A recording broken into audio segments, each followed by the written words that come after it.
নমস্কার। এখন শোনাতে চলেছি তারাপদ রায়ের লেখা একটি ছোট গল্প, হেস্তনেস্ত। সঙ্গে থাকুন। বিখ্যাত উকিল মিস্টার এইচ.এন. চৌধুরীর নাম যে হেস্তনারায়ণ চৌধুরী এবং বিখ্যাত ডাক্তার ডক্টর এন.এন. চৌধুরীর নাম যে নেস্তনারায়ণ চৌধুরী, এ কথা খুব বেশি লোক জানে না। ওরাও যথাসাধ্য ওদের নামের আদ্যক্ষরের মাধ্যমেই পরিচিত থাকতে চেয়েছেন, কারণ ওই হেস্ত ও নেস্ত ছাড়া ওদের আর খারাপ ভালো কোনো নামই নেই। কিছু আত্মীয় স্বজন, স্কুল জীবনের কিছু বন্ধু, এইরকম পুরনো 2-4 জন ছাড়া সবাই এইচ.এন. চৌধুরী এবং এন.এন. চৌধুরী নামেই জানেন। হেস্তনেস্ত হলেন যমজ ভাই। ওদের যমজ জন্মানোর সুসংবাদ পেয়ে ওদের ঠাকুরদা সূর্যনারায়ণ চৌধুরী দুজনের নাম দিলেন হেস্ত আর নেস্ত। বড় নাতির নাম হেস্তনারায়ণ, ছোট নাতির নাম নেস্তনারায়ণ। কে বড় কে ছোট এই সমস্যাটা অবশ্য চিরকালই ছিল, এখনও আছে। আগেও সংশয় ছিল এবং এখনও চলছে। এখনও মধ্যে মধ্যে হেস্তনারায়ণ নিজেকে নেস্তনারায়ণ ভাবেন এবং নেস্তনারায়ণ নিজেকে হেস্তনারায়ণ ভাবেন। সূর্যনারায়ণ বেশ নাম করা পাগল ছিলেন। 10টা গাঁয়ের লোক তাকে চিনত। তিনি যখন যমজ নাতিদের নাম হেস্তনেস্ত রেখেছিলেন, কেউ বিশেষ গুরুত্ব দেননি। সবাই ভেবেছিলেন বুড়ো ভুলে গেলে ভালো দেখে দুটো নাম দিয়ে দিলেই হবে ছেলে দুটোকে, কিন্তু তা হলো না। অন্নপ্রাশন থেকে স্কুলে ভর্তি হওয়া পর্যন্ত বুড়ো নিজে দাঁড়িয়ে থেকে হেস্তনেস্ত নাম দুটো চালু রাখলেন। এই নামকরণের দ্বারা উনি কিসের যে হেস্তনেস্ত করতে চেয়েছিলেন কে জানে। হেস্তনারায়ণ এবং নেস্তনারায়ণের কাহিনী অতি জটিল এবং দীর্ঘ। সেই কাহিনীতে ম্যাট্রিক্সে অঙ্কে লেটার কে পেয়েছিল, হেস্তনারায়ণ না নেস্তনারায়ণ, কাকে গঙ্গার ধারে দাঁড়কাকে কামড়িয়ে দিয়েছিল, হেস্তকে না নেস্তকে, ইত্যাদি বহুবিধ কঠিন সমস্যার সম্মুখীন হতে হবে। সুতরাং এই জটিল পৌত্রদ্বয়ের কথা এখন থাক, তার চেয়ে তাদের পিতামহ সহজ সরল পাগল সূর্যনারায়ণ চৌধুরীর 2-একটা কথা বলা যাক। সূর্যনারায়ণ চৌধুরী ছিলেন গানের ভক্ত, কিন্তু এর মধ্যেও তার ছিল প্রচণ্ড পাগলামি। এক গান কখনো বেশিবার শুনতেন না, এমনকি যে গান কখনো শুনেছেন এমন গানও তিনি শুনতেন না। রেডিও বা রেকর্ডের গান দোকানে সইতে পারতেন না। সবসময় তার চাই নতুন ও টাটকা গান। তিনি বলতেন, ওইসব এঁদো বাসি সঙ্গীত আমার চলবে না।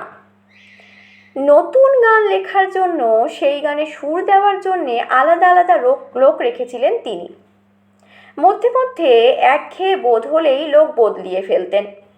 তাঁর খামখেয়ালিপনার জন্যে কত নিরীহ লোকের বিনা কারণে চাকরি গেছে। হেস্তনেস্ত জন্মানোর সময় সূর্যনারায়ণের গীতিকার ছিলেন রামগোবিন্দ সান্যাল। হেস্তনেস্তকে নিয়ে অসামান্য গান বেঁধেছিলেন। হেস্ত যদি নেস্ত হতো, নেস্ত হতো হেস্ত, তোমরা তবে খুশি হতে বলতে আচ্ছা ব্যস্ত। পাঁচালির সুরে খোল করতালের সঙ্গে এই গান গাওয়া হতো। একসঙ্গে 10-12 জন গায়ক এই গান গাইতেন, যাকে বলে রীতিমতো সমবেত সঙ্গীত। সূর্যনারায়ণ চৌধুরীর খুবই ভালো লেগেছিল এই গান, খুব খুশি হয়েছিলেন তিনি। জীবনে যে সামান্য কয়টি গান তিনি একাধিকবার শুনেছিলেন, তার মধ্যে একটি ছিল এই হেস্তনেস্ত জন্মগীতি। আরও অনেক ভালো গান লিখেছিলেন রামগোবিন্দ বাবু, তার 2-একটি তো রীতিমতো স্মরণীয়। একবার তার পুকুরের শোভাবর্ধনের জন্য সূর্যনারায়ণ কয়েকজোড়া রাজহাঁস কিনেছিলেন। সেই রাজহাঁসগুলিকে নিয়ে একটি অসামান্য সঙ্গীত রচনা করেছিলেন রামগোবিন্দ সান্যাল। পাঠশালার ছেলেরা যেভাবে সুর করে ভাঙা গলায় নামতা পড়ে, ঠিক সেইভাবে গানটি গাওয়া হতো। গানটি ছিল অতি দীর্ঘ, প্রায় 500 লাইন। গায়কেরা গাইতে গাইতে হাঁপিয়ে যেত। সূর্যনারায়ণ চৌধুরী বলেছিলেন, এই গানটিতে যত গায়কের গলা শুকিয়ে যাবে, যত সে হাঁসফাঁস করতে থাকবে, ততই প্রকৃত পরিবেশ সৃষ্টি হবে, গানটি সাংঘাতিক জমবে। ফলে গাইতে গাইতে গলা শুকিয়ে দমবন্ধ হয়ে মারা গেলেও এ গান বন্ধ করা যেত না। প্রত্যেক গায়ককেই শেষ পর্যন্ত গাইতে হতো। 400 লাইনের মাথায় একবার একজন অজ্ঞান হয়ে যায়। সেই অজ্ঞান অবস্থাতেই তাকে চাকরি থেকে ডিসমিস করেন সূর্যনারায়ণ। সেই মর্মান্তিক গানটির কিছু কিছু অংশ ছিল এই রকম: রাজহাঁস রাজহাঁস পুকুরের আশপাশ, রাজহাঁস হাঁসফাঁস, বাবা পিসি মামা পিসি সকলেই পাশাপাশি, রাজহাঁস রাজহাঁস পুকুরের আশপাশ, জোড়া জোড়া বসবাস, রাজহাঁস রাজহাঁস, তারা নয় দাস দাসী, জলে জলে যাই ভাসি, রাজহাঁস রাজহাঁস পুকুরের আশপাশ, রাজহাঁস হাঁসফাঁস। এই হাঁসফাঁসের জায়গাটা বারবার ঘুরে ঘুরে গাইতে হতো। গায়কেরাও সাংঘাতিক হাঁসফাঁস করত। তাদের মুখ দিয়ে ফেনা বেরিয়ে যেত, চোখ গোল্লা হয়ে যেত।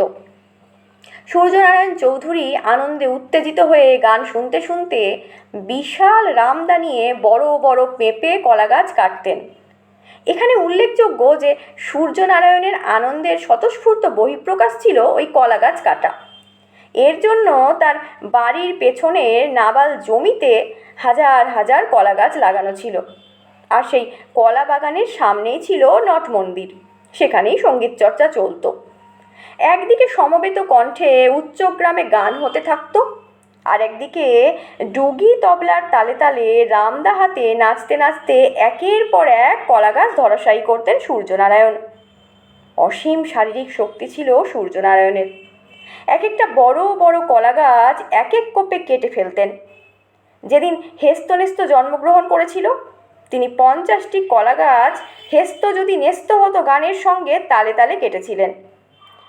তবে সূর্যনারায়ণ চৌধুরী সবচেয়ে বেশি কলা গাছ কেটেছিলেন সেবার, যখন তার চিরশত্রু এবং পাশের গ্রামের ধানের ব্যবসায়ী বদ্রিকা পালের নাকে কি একটা ফোঁড়া উঠে বদ্রিকাবাবুর নাকটি রবারের বলের মতো ফুলে যায়। একজন কর্মচারীর মুখে এই খবর শুনে সূর্যনারায়ণ ধেই ধেই করে নাচতে লাগলেন। তখনই রামগোবিন্দবাবুকে এত্তেলা দিলেন সঙ্গীত রচনার জন্যে। রামগোবিন্দবাবুও ছিলেন বাহাদুর ব্যক্তি। 15 মিনিটের মধ্যেই তিনি রচনা করলেন: বদ্রিকার নাক ফোলে তো ফুলে যাক, কমুক হাঁক ডাক, বাজাও জয় ঢাক। যেমন গান তেমনি জয় ঢাকের বাদ্য, আর সঙ্গে সঙ্গে সূর্যনারায়ণ চৌধুরীর কলাবাগানে রামদা নৃত্য। সেদিন মাত্র 1.5 ঘন্টায় 70টি কলা গাছ ভূপতিত করেছিলেন তিনি। আজকালকার দিন হলে এ দৃশ্য 25 টাকার টিকিট কেটে লোকে দেখত। সেকালেও ভিড় কিছু কম হয়নি। 10 গাঁয়ের কয়েকশো লোক ভর দুপুরে রোদ মাথায় করে এই গান শুনেছে, নাচ দেখেছে। এমন যে কৃতবিত্ত রামগোবিন্দ সান্যাল, তার কিন্তু চাকরি গিয়েছিল নিতান্ত সামান্য কারণে, বলা উচিত সূর্যনারায়ণ চৌধুরীর খামখেয়ালি বনাতে। নানা মানুষ নানা কারণে অথবা নিতান্ত অকারণেই ক্ষেপে যায়। অনেক সময় সে নিজেও জানে না তার ক্ষেপে যাওয়ার কী কারণ। সূর্যনারায়ণকে কি এক অজ্ঞাত কারণে ছেলেবেলায় তার বন্ধুবান্ধব দেখা হলেই বলতো, কি হে সূর্য, জানো তো 1 মাঘে শীত যায় না। সঙ্গে সঙ্গে সূর্যনারায়ণ ক্ষিপ্ত হয়ে যেতেন। অনেকদিন আগের কথা এসব, প্রায় ভুলেই গিয়েছিলেন। সূর্যনারায়ণ সেবার বাড়ির সামনের বাগানটায় একটা নতুন দালান তুলেছেন। যথারীতি রামগোবিন্দ সান্যালকে আদেশ করলেন গান বাঁধতে, এবং যথারীতি রামগোবিন্দবাবু অতি তাড়াতাড়ি একটি খুব চমৎকার গান রচনা করে ফেললেন। চড়ুই থাকে ঘুলঘুলিতে কাকের বাসা মাথায়, বাবুই পাখি মাঘের শীতে ঘাসের বাসা বানায়। এই মাঘের শীতে শুনে সূর্যনারায়ণ চৌধুরীর মাথায় রক্ত উঠল। চোখ রক্তবর্ণ করে তিনি চটি জুতো হাতে সান্যাল মশাইকে তাড়া করে গেলেন। নিম্নখারাম, এত বড় সাহস তোমার! ঊর্ধ্বশ্বাসে দৌড়ে পালিয়ে কোনো রকমভাবে রামগোবিন্দ সান্যাল আত্মরক্ষা করলেন সে যাত্রায়, কিন্তু সেই তার শেষ সঙ্গীত রচনা। তিনি জানতেও পারলেন না তিনি কি অন্যায় করেছেন অথবা তার কি দোষ। সূর্যনারায়ণবাবুর গান নিয়ে পাগলামি এক এক সময় সব রকম মাত্রা ছাড়িয়ে যেত। একবার তার বিলিতি গানের দিকে বিশেষ ঝোঁক দেখা দিয়েছিল। সূর্যনারায়ণের ধারণা ছিল তিনি খুব ভালো ইংরেজি জানেন। এতে কোনো দোষ নেই, কারণ নিজের সম্বন্ধে এরকম ধারণা অসংখ্য বাঙালি মনে মনে পোষণ করে। এই ভালো ইংরেজি জানার ধারণার বশবর্তী হয়ে সূর্যনারায়ণ নিজেই সঙ্গীত রচনা শুরু করলেন। একটা মোটা বেড়াল ও একটি দুঃখিত ইঁদুরকে নিয়ে তিনি একটি বিষাদ মধুর সঙ্গীত প্রণয়ন করেন। গানের প্রথম 2 পংক্তিতে বলা হয়েছিল মাদুরে একটি বিড়াল এবং টুপির মধ্যে একটি ইঁদুরের কথা। Sad rat in hat, fat cat on mat. তারপর ইঁদুরটি পালানোর চেষ্টা করলো, বেড়ালটি ধরার চেষ্টা করলো, তারপর ইঁদুর পালালো, বেড়াল দুঃখিত হলো, ইঁদুর ধরা পড়লো বেড়ালের থাবায়। এই রকম করে অবশেষে fat cat fatter, sad rat no matter. এই শেষের দিকে অবশ্য গানে একটু ছন্দ বৈষম্য ছিল, কিন্তু মোটা বেড়াল আরও মোটা হয়ে গেল আর দুঃখী ইঁদুরের অস্তিত্ব রইল না। এই বেদনার্ত শেষাঙ্কটি যখন বিলিতি ব্যাক পাইপের তালে তালে গীত হতো, অনেকেই চোখের জল আটকিয়ে রাখতে পারত না। সত্যি কথা বলতে কি, এই গানটি রচনার সময় সূর্যনারায়ণ নিজেও খুব হাউ হাউ করে কেঁদেছিলেন। সূর্যনারায়ণ চৌধুরীর শুধু গান বেঁধে বা গান শুনেই সময় কাটত তা নয়, তিনি উপার্জনের জন্য নানা ফন্দি ফিকিরও করতেন। মাঝে মাঝেই নানান ধরনের ব্যবসা শুরু করে দিয়ে বন্ধু বান্ধব আত্মীয় স্বজনকে তার মধ্যে জড়াতে চাইতেন। একবার তিনি তার মামা ও পিসেমশাইকে সঙ্গে করে এক পারিবারিক ব্যবসায়ী প্রতিষ্ঠান আরম্ভ করেন। প্রতিষ্ঠানটির নাম দিয়েছিলেন মামা পিসা অ্যান্ড নেফিউ কোম্পানি। এরকম নাম কেন, এ প্রশ্ন কেউ জিজ্ঞেস করলেই তিনি জবাব দিতেন, নাম দেখে লোকেরা ভাববে জাপানি কোম্পানি। এই ব্যবসাটি অবশ্য নতুন কোনো জাতের ব্যবসা ছিল না, ব্যবসাটি খুবই পুরনো। গভীর রাতে দরজা বন্ধ করে সর্ষের তেলে ভেজাল মেশানো, তাই করতেন সূর্যনারায়ণ।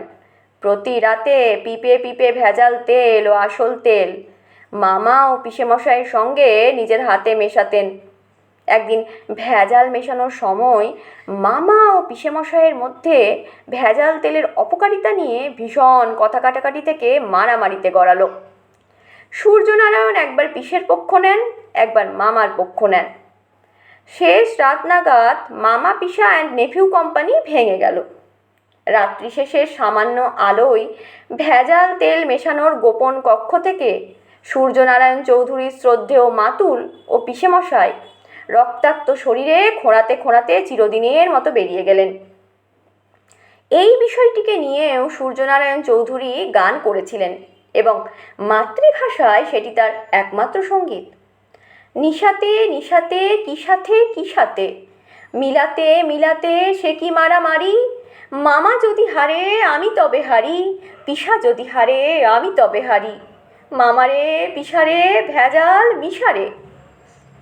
এটি শুনে অনায়াসে অনুমান করা যায় কি উচ্চ স্তরের প্রতিভা ছিল সূর্যনারায়ণ চৌধুরীর। সূর্যনারায়ণ চৌধুরী আজ বহুদিন হলো মারা গিয়েছেন, কিন্তু তাকে এখনও অনেকেই মনে রেখেছেন। সম্প্রতি তার 2 পৌত্র মিস্টার এইচ.এন. চৌধুরী এবং ডক্টর এন.এন. চৌধুরী ঘোষণা করেছেন যে সূর্যনারায়ণের জীবনী যদি কেউ রচনা করতে চান তাকে নগদ 10,000 টাকা পারিশ্রমিক দেওয়া হবে। তবে মজার বিষয় হলো, ওরা কিন্তু এখন অবধিও গুণাক্ষরে টের পাননি যে তাদের ঠাকুরদা কত বড় মাপের পাগল ছিলেন। এতক্ষণ শুনলেন তারাপদ রায়ের লেখা একটি ছোট গল্প হেস্তনেস্ত।